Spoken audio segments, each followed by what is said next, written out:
Hello students, welcome to EPG Pathshala. I am Dr. P.K. Aluwalia from Physics Department, Himachal Pradesh University, Shimla. Today we are going to talk on module An Overview of Thermodynamics Part 1 from paper Statistical Mechanics. So students, let us see what we are going to learn in this module. We are going to describe the state of the system in terms of various thermodynamic variables. Understand that basic postulates of thermodynamics have a phenomenological basis and how an axiomatic status in these postulates corroborated by experiments. Write differential form of first law of thermodynamics for a single component system and multi-component system. Differentiate between quasi-static, reversible and irreversible processes. Relate extensive variables with intensive variables in energy representation and entropy representation and arrive at equations of state. Differentiate between exact differentials and inexact differentials. Learn how extensive nature of internal energy leads to Euler equation and differential form of Euler equation along with differential form of first law of thermodynamics leads to Gibbs-Duhem relation. This module has been developed for postgraduate level as per the following topics: thermodynamics as an phenomenological theory having a strong empirical basis, thermodynamical terms, thermodynamic transformation types, notion of thermodynamical and generalized coordinates, basic postulates of equilibrium thermodynamics, phenomenological way of looking at macroscopic systems, fundamental relations and intensive variables, Euler relation and Gibbs-Duhem relation. Thermodynamics as a phenomenological theory. Thermodynamics embodies a systematic empirical knowledge about thermal behavior of the macroscopic systems in terms of the state of the system. Therefore, it is a phenomenological theory with well-established terminology. The aim of this module and next module is to have a recapitulation of the various concepts which are needed in statistical mechanics, wherever a link with the state of the system is to be made experimentally. These states most often shall be in a state of equilibrium as described in module 3. We will to begin with try to understand the meaning of some thermodynamical terms in terms of the state variables. What's the meaning of a state variable? State variables describe the state of the thermodynamic system, which is a macroscopic system, in terms of a minimum number of variables known as state variables or state parameters, which can be measured, and for each of these we have an intuitive feeling. These are, for example, volume V, pressure P, temperature T, magnetic field H, etc. These are also known as thermodynamic variables or macroscopic variables. The state of the system is often described in terms of the equation of state. An equation of state is a functional relationship between minimum numbers of state variables, and this relationship in the form of functional relationship is called equation of state. For example, to describe the state of a gaseous system, we require three thermodynamic variables or parameters P, V, and T. The equation of state of such a system can be expressed as a function of pressure, volume, and temperature equal to 0. The two well-known examples of equation of states are ideal gas equation of state and van der Waals equation of state for a real gas. The ideal gas equation of state is PV is equal to RT, where R is called the gas constant. And van der Waals equation of state is P plus A upon V square multiplied by V minus B is equal to RT is the van der Waals equation of state for the real gas. Let us have a sampling of equations of state. This table describes equations of states encountered in various physical systems, the corresponding state variables, and the equation of state. For example, in a monoatomic monophase gas, the static variables are P, V, and T, and the two well-known equations of state are PV is equal to RT, classical ideal equation of state, and P plus A upon V square multiplied by V minus V is equal to RT, a classical real gas equation of state. In the case of a paramagnetic substance, the state variables are the magnetic field H, the magnetic moment M, and the temperature T. The corresponding equation of state is M is equal to N upon mu V tan hyperbolic mu V H upon kBT. For a system of particles interacting through two particle potential, the state variables are pressure P, number density N, temperature T, and the equation of state is P is equal to N kBT minus N upon 2d kBT integration du by dr rgr into dr. In the case of a non-relativistic Bose gas, the equation of state PVT is PV upon N kBT is equal to the ratio of Bose integrals and the variable Z, which is fugacity. In the case of a non-relativistic Fermi gas, the state variables are P, V, and T, where PV upon N kBT is equal to ratio of the Fermi integrals, which again are functions of fugacity Z. In the case of equation of state of a solid, which we also called Morganan equation of state, the state variables are P and V, and is P is equal to K naught upon K naught dash multiplied by V upon V naught raised to power minus K naught dash minus 1, where K naught and K naught dash are respectively the bulk modulus and derivative of bulk modulus with respect to pressure. Equation of state of a photon gas has P and T as state variables, and we can write it in the form of the well-known Stefan-Boltzmann law. P is equal to a constant multiplied by fourth power of the temperature. In the case of a stretched rubber band, the state variables are force, length of the rubber band, and the temperature.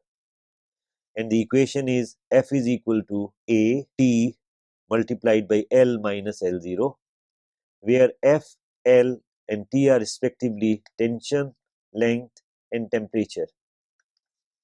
L0 is the length of the rubber band when F is equal to 0. Thermodynamic transformation types. These correspond to change of state by change in external conditions of the system. These changes can be classified as quasi-static, reversible, and irreversible. Let us try to understand certain processes which we encounter in statistical mechanics. First of all, let us look at a quasi-static process. A quasi-static process is a process when it occurs so slowly that at each step it is in equilibrium described by thermodynamic variables. Quasi-static processes are carried out extremely slowly.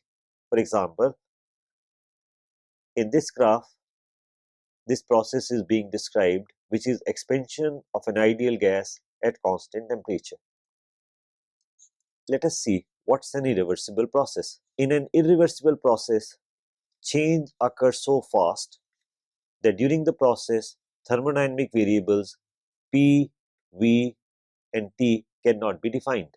This actually means that during this process, system is not in equilibrium because of number of unexpected reasons such as friction, turbulence, or such situations, or the observation time being much smaller than the time intervals involved at the molecular/atomic level.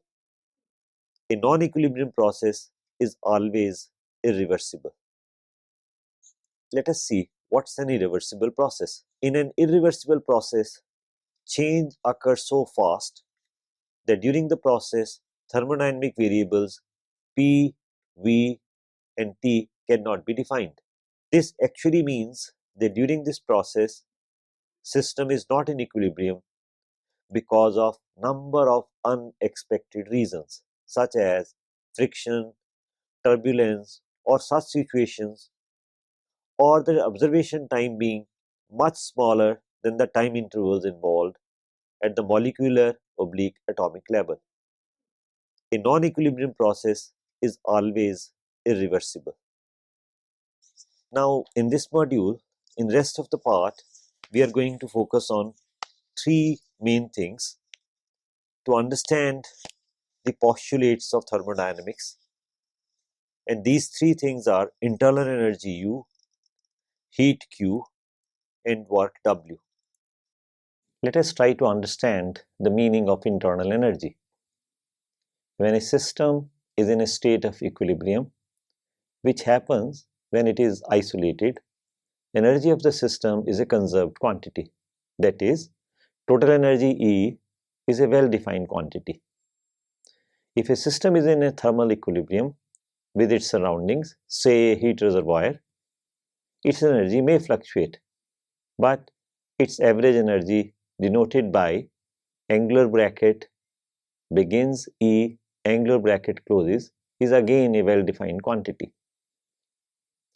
In certain systems, this total energy may contain a part which may be termed as mechanical energy. For example, part of the energy possessed by the system in a gravitational field, or kinetic energy of the system as a result of its overall motion, and these energies, which can be used easily, need to be separated from the thermodynamic equilibrium. The rest of the energy possessed by the system is then called internal energy U. If there is no mechanical energy of the center of mass of the system in thermal equilibrium, the total energy of the system is the internal energy. Change in internal energy of the system and first law of thermodynamics are closely related with each other. In fact, a very important question to ask at this point is, can we change the internal energy of the system? Answer is yes, by performing work on the system or by supplying heat Q to it. Interestingly, energy which you supply to the system by placing it on a hot plate cannot be described by saying that work is heat. Work can be performed in the system by mechanical, say for example by compressing a gas, or by electromagnetic means. Heat and work can be given to the system and extracted from it by variety of methods. This may lead to change in its potential energy. This is what first law of thermodynamics tells us. If we supply a system heat Q and perform work W, the change in internal energy delta U is equal to Q plus W. It needs to be noted that Q and W are not state variables. You cannot describe these when a system is in thermal equilibrium. For a system in thermal equilibrium, it is meaningless to say that there is this much amount of heat and there is this much amount of work. Heat and work come into picture when we go from one state of equilibrium to another. Let us look at the first law of thermodynamics in differential form. it is written as du is equal to delta q plus delta w. We may replace u by E if there is no mechanical energy of the center of mass of the system. Note here, du is an exact or perfect differential, whereas delta q and delta w are inexact differentials. It will be worth having a brief digression on the meaning of exact and inexact differentials encountered in the mathematical statement of the first law of thermodynamics. Let us spend some time in discussing these. A differential df is said to be exact if the function f exists, that is, df is equal to ax dx. Also, integral of dfx in going from point x1 to point x2 is equal to fx1 minus fx2, that is, it is independent of the path followed. If df is exact, it is a state variable or function of the system. Best examples are internal energy U, entropy S, magnetic field H, and so on. To extend it to a case of more than one variables, the perfect differential of a function of two variables x and y also satisfies this condition when it goes from a point x1 y1 to point x2 y2, such that integral from x1 y1 to x2 y2 of dfxy is equal to fx1 y1 minus fx2 y2, something which is independent of the path. If a differential is not perfect, then we represent it by delta f, implying it is merely an infinitesimal quantity, and in going from x1 to x2, if we take the integral of this delta fx, answer will not come out to be equal to fx1 minus fx2. Extending this to the case of more than one variables,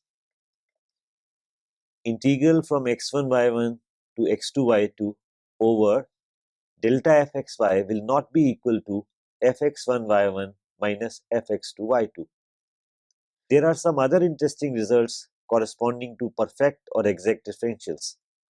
Let us take a perfect differential dfxy such that dfxy is equal to pxy dx plus qxy dy, where pxy and qxy are continuous functions with their partial derivatives delta p upon delta x, delta p upon delta y, delta q upon delta x, delta q upon delta y also continuous.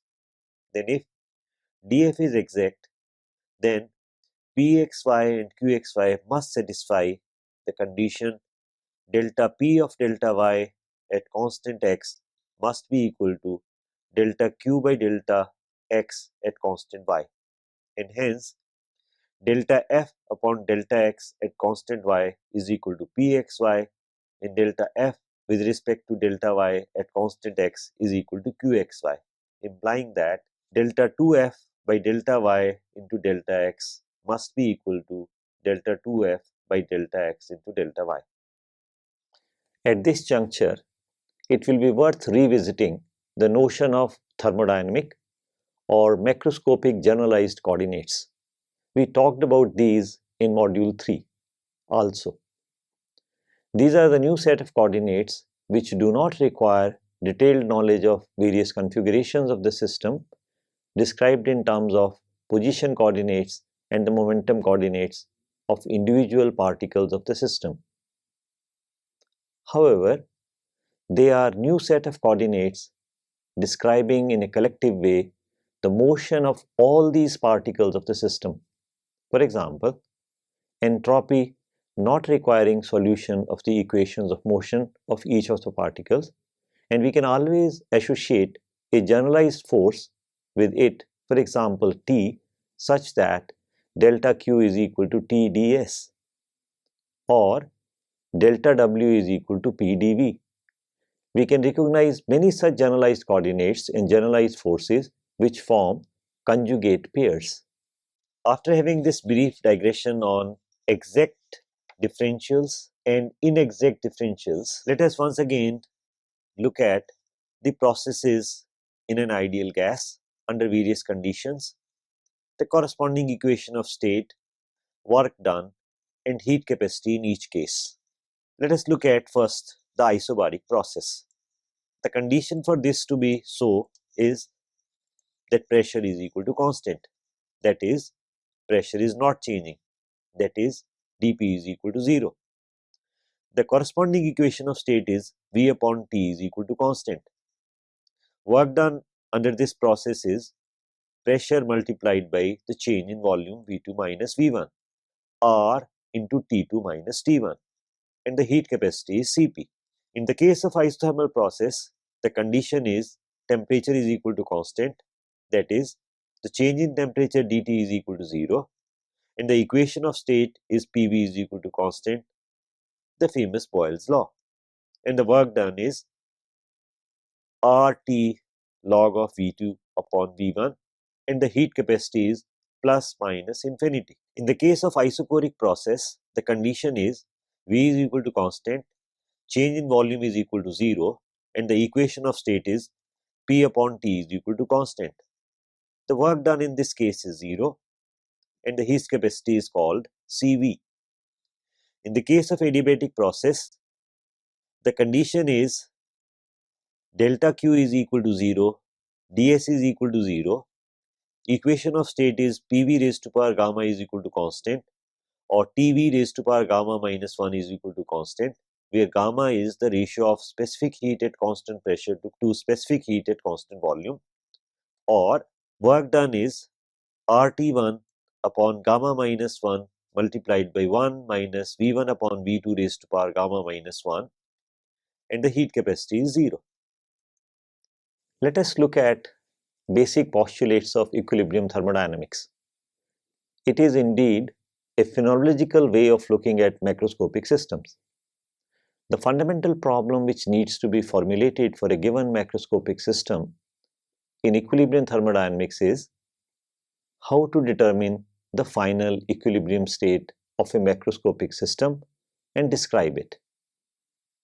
This problem is addressed through a set of basic postulates of thermodynamics which cannot be proved from some known laws but must be taken as fundamental axioms whose validity lies in their applications, predictions, matching with experimental results, pointing towards its phenomenological methodology.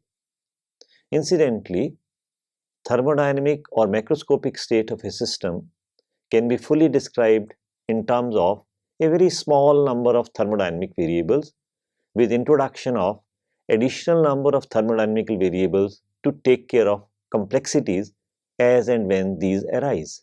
Let us now state the first postulate of equilibrium thermodynamics. This postulate states that the equilibrium states of a macroscopic system can be fully described in terms of a set of extensive variables, including its internal energy U. The other extensive variables or parameters being volume V and the number of particles in the system N or more as per the typical thermodynamic system. The second postulate of equilibrium thermodynamics states that there exists an extensive parameter or a variable called entropy S, which is a function of extensive parameters U, V and N, which is defined for all equilibrium states of the system. This function contains all the information of the system and is a fundamental equation of the system. It has following properties. Number 1, S is continuous and differentiable and is monotonically increasing function of internal energy, provided all other extensive variables are kept constant. This implies that delta S upon delta U is greater than 0, which actually means that temperature T is greater than 0. Number 2, the entropy S of a composite system, a system made up of macroscopic subsystems, is an additive quantity, implying thereby that it is an extensive parameter itself, that is S is equal to S1 plus S2 plus S3 and so on up to Sn. Third, it also means that entropy is a homogeneous function of first degree in all its variables, that is S of lambda u, lambda v and lambda n is equal to lambda times S of u, v and n.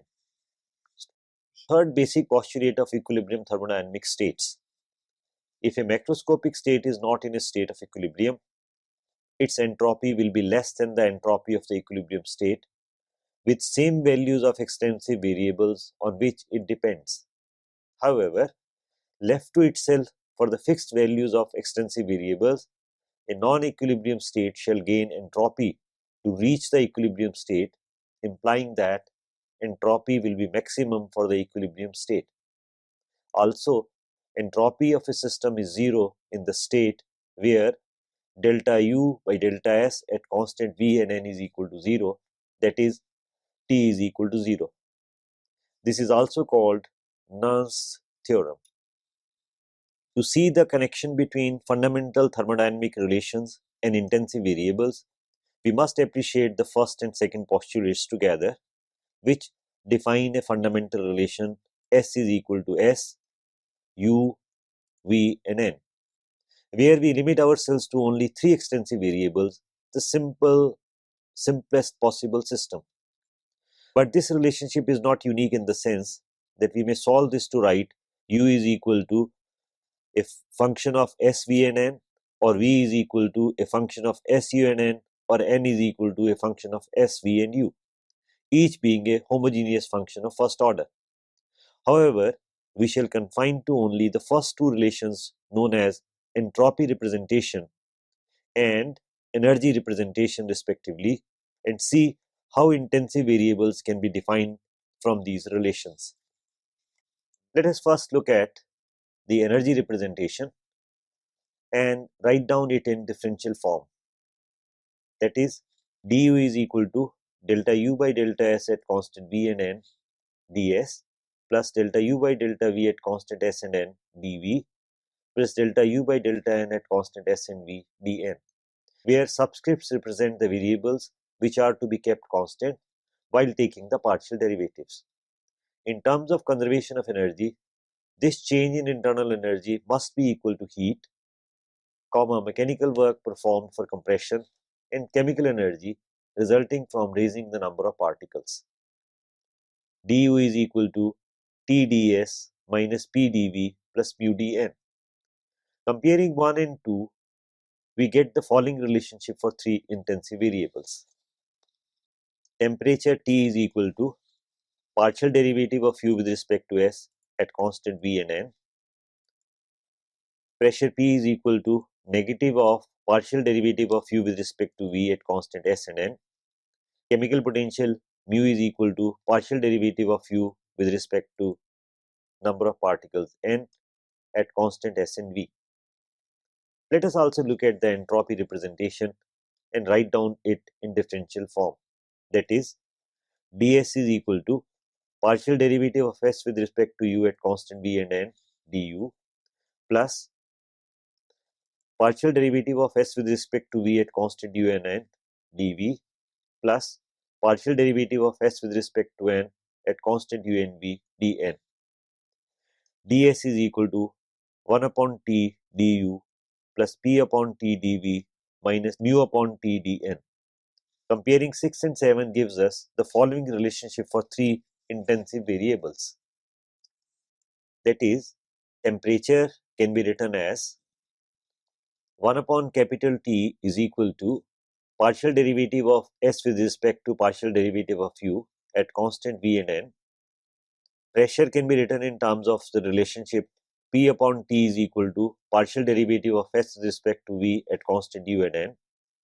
Chemical potential can be written in terms of negative of chemical potential divided by temperature is equal to partial derivative of S with respect to N at constant U and V. The above idea can be extended beautifully to get new results. For example, by identifying other pairs of conjugate variables as stated earlier, whose product gives us energy, for example, velocity v and momentum p,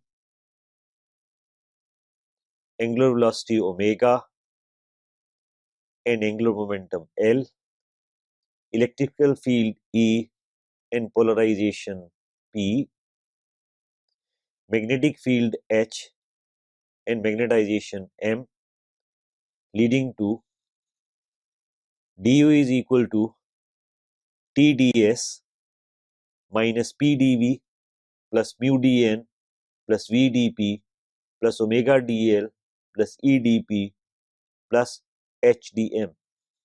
For multi-component systems containing more than one type of particles, the above equation becomes du is equal to TdS minus PdV plus summation over all the components chemical potential of the component I multiplied by the change in number of the component I plus VdP plus omega dL plus EdP plus HdM.